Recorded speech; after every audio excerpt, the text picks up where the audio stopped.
Hello everyone, in this video I'm going to be water bath canning red pickled onions in my Nesco Smart canner. I'm Rebecca from StockingMyPantry.com. So the first thing that I'm going to do is I'm going to prepare my jars and my lids, and I am using my Nesco canner to prepare the jars. You do not need to do that, but my desire to do this is based on the fact that I can heat up the water and the jars at the same time. You do not need to sterilize the jars. I've washed them. That's sufficient. However, I am going to be working with hot brine, and so I want the jars to be hot. And if the water is already hot as well, then that will expedite the process. So I'm going to start off by, I filled up the canner with the jars, and there's water in the canner and in the jars. I'm going to select the water bath setting, and I am just putting 1 minute because I won't even really do that. And I'm just pressing start. Now, what I'm going to do here is all I'm doing is bringing the water to a boil, and then I'm just going to unplug it and let it sit there so that the jars will be sitting in the hot water while I do other things. And also I have set this to the exhaust position. So again, once I hear it boiling well, I'm just going to turn it off. So anyway, that's all that I'm doing to prepare the jars. Now I'm using my Harvest Guard lids for this, and so I need to, I put the lids and the gaskets in water. I'm going to bring them up to kind of a simmer and just let them simmer until I'm ready to use them. Okay, so while the jars and the water are heating and I'm simmering the lids and the gaskets, I'm going to prepare the red onions. I bought a 3-pound bag of red onions. That's what I have here. And basically I'm going to peel them and then slice them, and I'll show you that process. So all that I'm doing is I'm just cutting off each of the ends.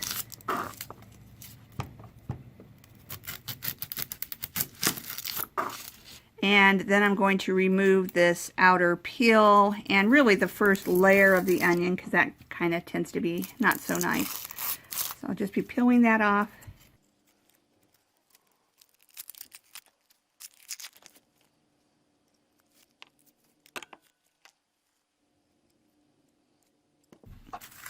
Okay. And then I'm going to cut the onion in half. And remove any core that's there. So I'll just be cutting that out. And there's some on each side. You can see that. So I'll cut that out as well. And then I'm going to just slice these about 1/4 inch thick.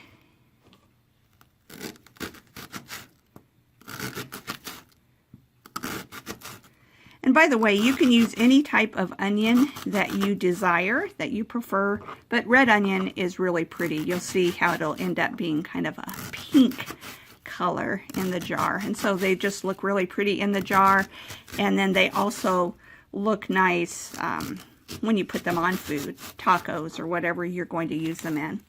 Okay, so once you've sliced up the onions, kind of separate the rings. It doesn't have to be perfect, but you're just going to kind of break them up.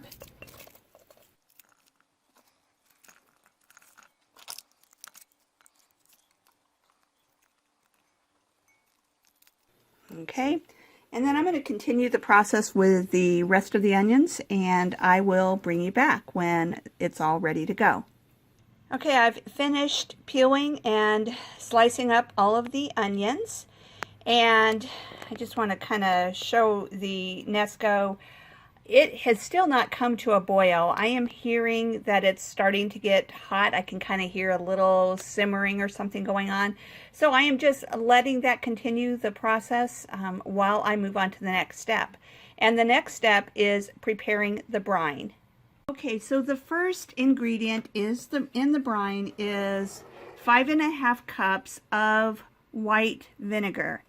Now, if you want, you can use say apple cider vinegar or something else instead. The color will look better if you use white, but really the main thing is that it has to be 5% acidity. And you'll see that on the label of the vinegar. I'll take a picture and show you that. But anyway, the next thing that you need to do is 1 cup of water, 2 teaspoons of salt,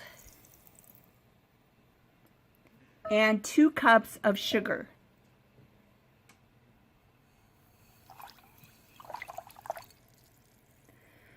Okay, and so what I'm going to do is I am going to bring this mixture to a boil, and then I'll reduce the heat just a little bit and simmer it for 3 minutes. And I will bring you back when that is done.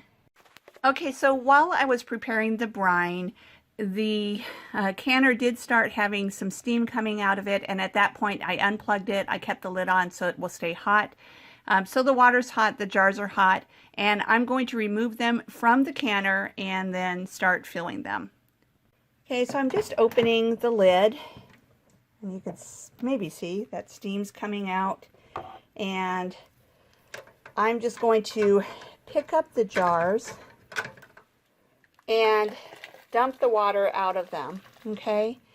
And the reason is that with water bath canning, we want the water to come up above the jars. And so if I'm emptying the water that's in the jars now, when I put the jars in, the water level should be plenty high. So I'm going to take the rest of them out of the canner, and then I'm going to shut the lid again just to keep the water hot, and then we'll fill the jars. Okay, so I have the 5 jars here, and into each jar I'm going to put 2 teaspoons of mustard seeds.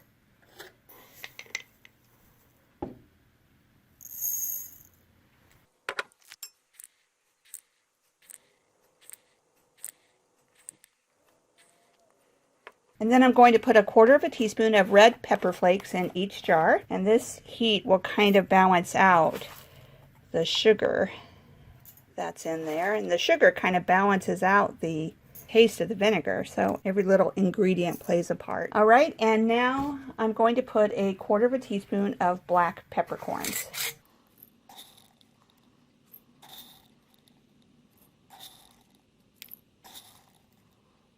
Okay. So now that I have the spices in the jars, I'm going to be adding the cut up red onion to the jars.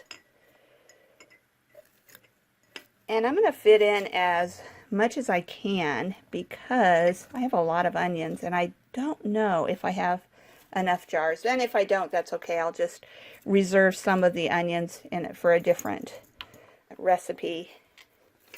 Now the only thing that you need to be aware of is that you want to leave a 1/2 inch headspace in this recipe. So you don't want to fill up the jars all the way to the top, but we can cram them pretty full. And then once I get them all in there, I'll work on rearranging them a little bit if needed. So I'm going to finish this part off camera, and I'll bring it back when I'm ready to add the brine. Okay, each of the jars are filled with onions. It's possible I filled them a little bit too high, but after I debubble, add the liquid, the brine, and debubble, then I'll check again, and I'll remove a little bit of onions if I need to. I'm going to show you the bowl so you can see how many onions I have left. Okay, so there's the bowl of onions. It's not really that many. It's maybe a couple cups of onions. And so I could have done with maybe 2 pounds of onions or so. But like I say, extra onions won't hurt anything. I'll just use them in my cooking in the next day or two. Okay, so now let's move on to the next step, and that is adding the brine. So now I'm just going to ladle in the brine. And always my biggest concern is that I have enough brine. So hopefully this is enough brine. We'll find out here shortly.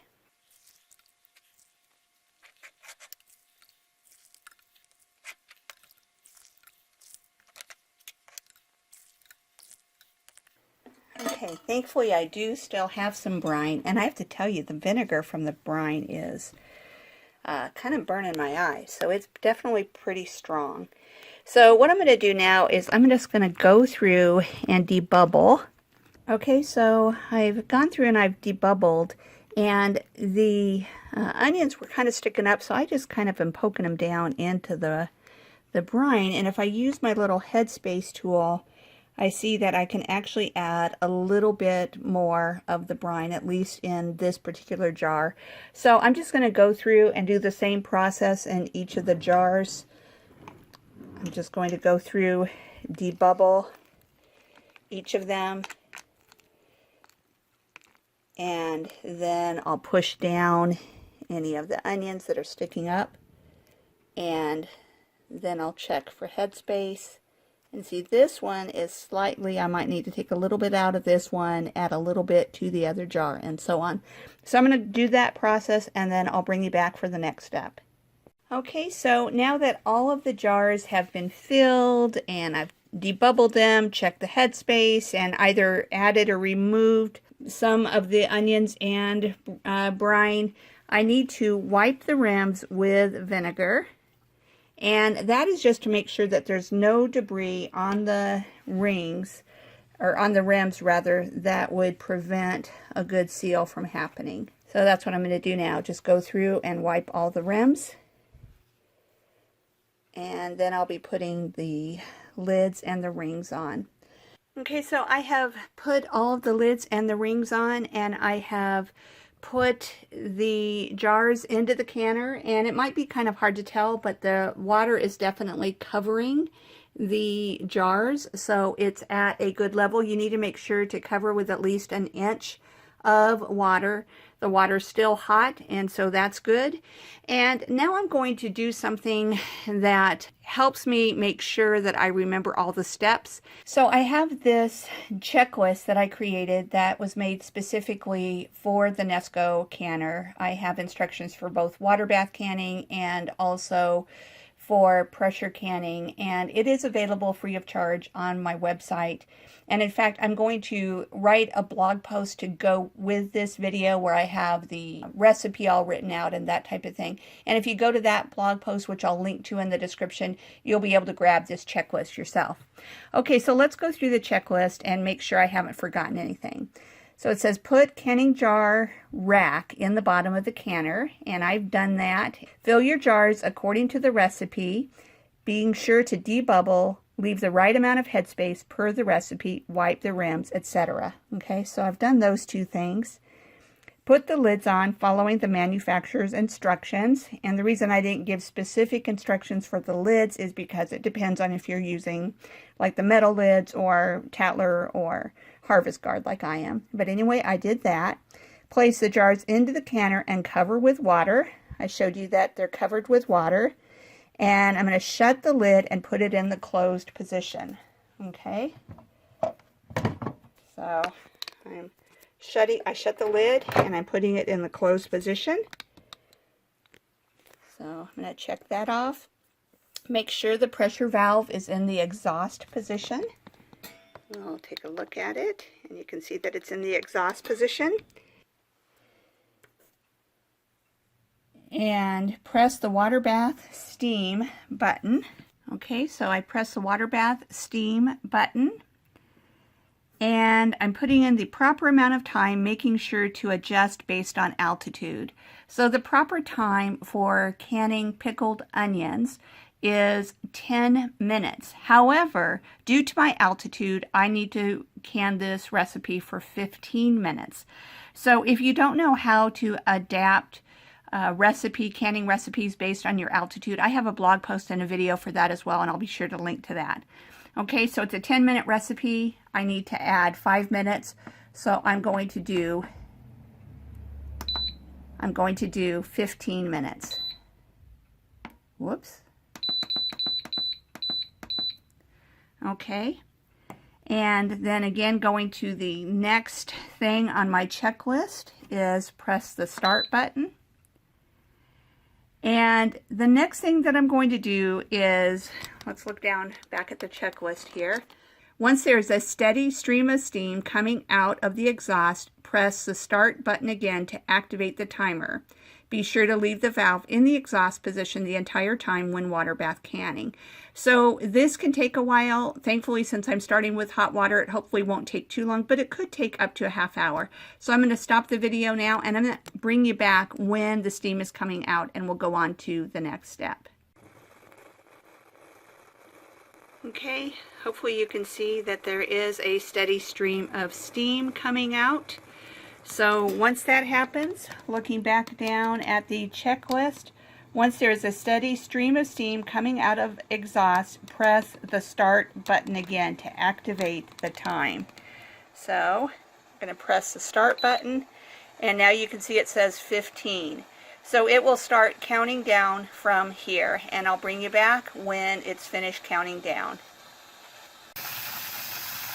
Okay, you can see there's a minute left on the timer, and you could probably hear it's making quite a racket, spewing lots and lots of steam out from the exhaust. So now I'm just waiting for it to go down to 0, and at that time it will beep, and the process will be finished.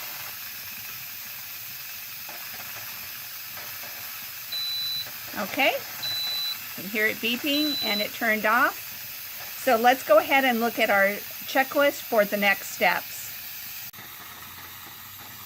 Okay, so it says when the processing time is complete, turn the lid clockwise and carefully open the lid. So I'm going to first unplug the canner, and then I'm going to open the lid.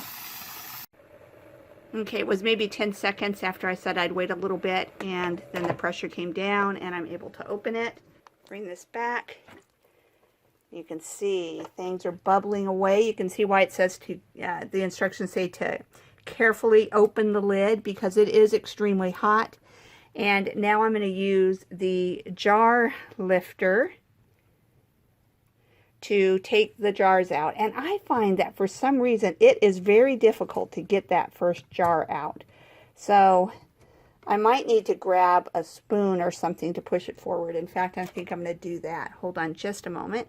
So the battery on my phone just about died when I was in the middle of that, so I ran and plugged it in. But I just want to tell you what I did is I used this spatula to kind of lift up under the jar and lift it up, and then I used the jar lifter to get the jar out. And once I got the first one out, the rest of them were easy to get out. And you can see that I've put them on a towel to cool. That is the last step in this checklist, is to use a jar lifter to remove the jars, placing the jars on a towel or cooling rack. These are great on sandwiches, salads, tacos, nachos, anything like that. So anyway, I hope that you enjoyed this video. If you did, I'd appreciate it if you would like the video, and if you haven't already done so, if you would subscribe to my YouTube channel. Thanks so much, everyone. Have a great day.